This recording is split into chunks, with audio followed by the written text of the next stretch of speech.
Hello everyone, welcome back, and today we're going to be covering the Memory of Conflict for the 80% tutorial. Now the only real difference between this and a low percent category is the amount of mana that you have. That won't actually change much of what we do in this stage. Now Luan gave us the caltrops, and as we start running through the first room, we're going to already be cheering Luan on, because if he is in the mood, he'll actually jump up to that little ledge to throw you up sooner. There's no real explaining why he chooses to sometimes turn around or stop, but you definitely won't have a chance of him being speedy if you ever stop yourself. The first checkpoint room has a fairly tricky caltrop toss into an air slash that gets you to reach that ladder really quickly. And Tohloo did some work on this aisle. He even found a really ridiculous strat that I'm not going to cover, but I'll provide a link so you can see how ridiculous it is. So shoutouts to that guy. More specifically, however, the biggest trouble with the second memory is the encounter with Shield Knight.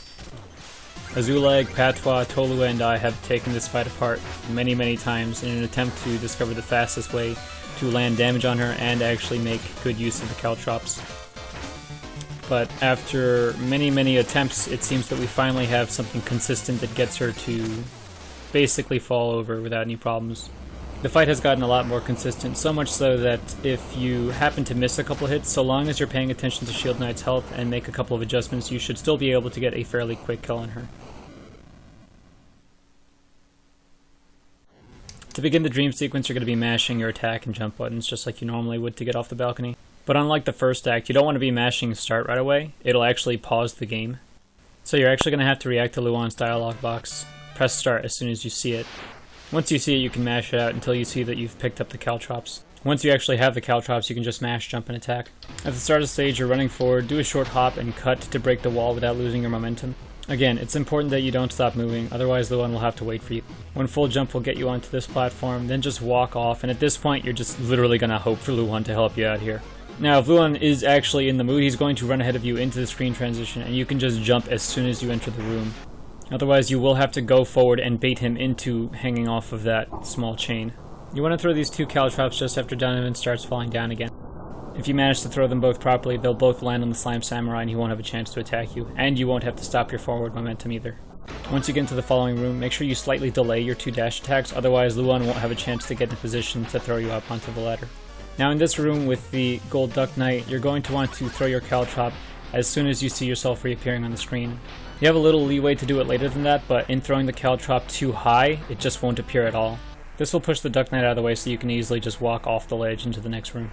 Now this room has a slightly complicated trick. You're going to throw a caltrop as you drop downwards, and then when you jump up, you're going to want to get very close to the Slime Samurai. You'll actually push it out of the way with the caltrop, and your dash attack will actually whiff the Samurai entirely, which will barely allow you to reach the ladder.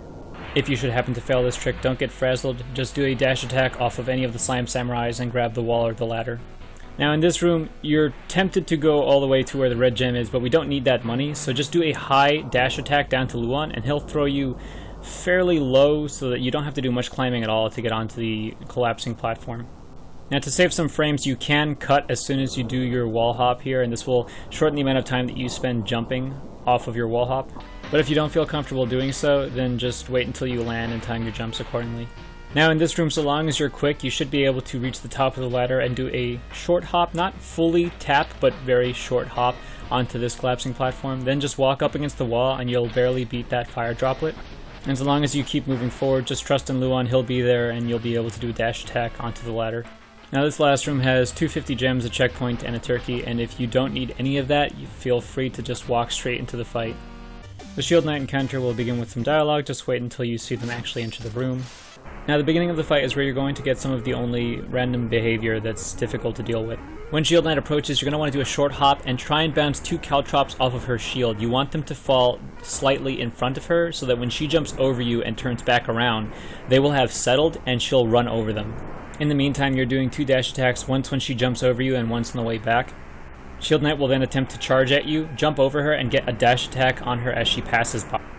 And then after a moment, Shield Knight will then rush to the right wall. Get into position. The second pillar from the right, just wait for her to come back at you. You want to jump and throw two caltrops behind her so that she doesn't run over them and so that you have enough time to get at least 3 attacks on her back. Shortly after you start attacking her, Shield Knight's going to turn around and start running at you. Try and jump over her and get as many dash attacks on her as you can. And if you threw your caltrops in a good spot, then she will walk over them as she tries to get back into the corner. Try to jump over her again and get another dash attack on her backside. If you've done more than half her health, you're looking good. You want to take a damage boost into the corner. Once you're in the corner, throw 2 caltrops in front of her and start attacking her again. The goal is to try and push her down to 2 full bars of health left. When you start attacking her this time around, make sure that you're facing right so that any pushback will actually push you into the screen in the direction that Shield Knight's going towards. Shield Knight should run over the caltrops, and on 1 health left, she'll turn around and jump to the wall. At this point, you can throw 2 caltrops into the wall right behind her.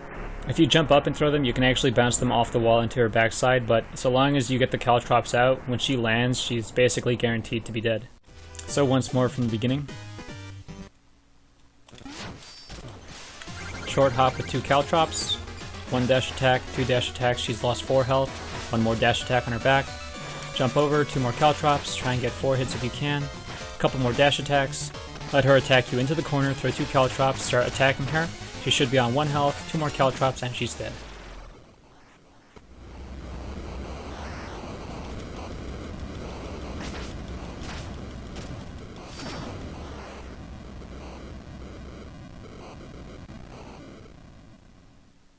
Do make sure that you frequently practice the Shield Knight fight. It is a very difficult encounter, and once again I'm going to recommend using S-Trainer to do so. With the second memory out of the way, you should have enough money to pick up that extra darkness if you missed it. Otherwise, we're going to Explodatorium to deal with Plague Knight. Once again, thank you for watching. Stay spooky.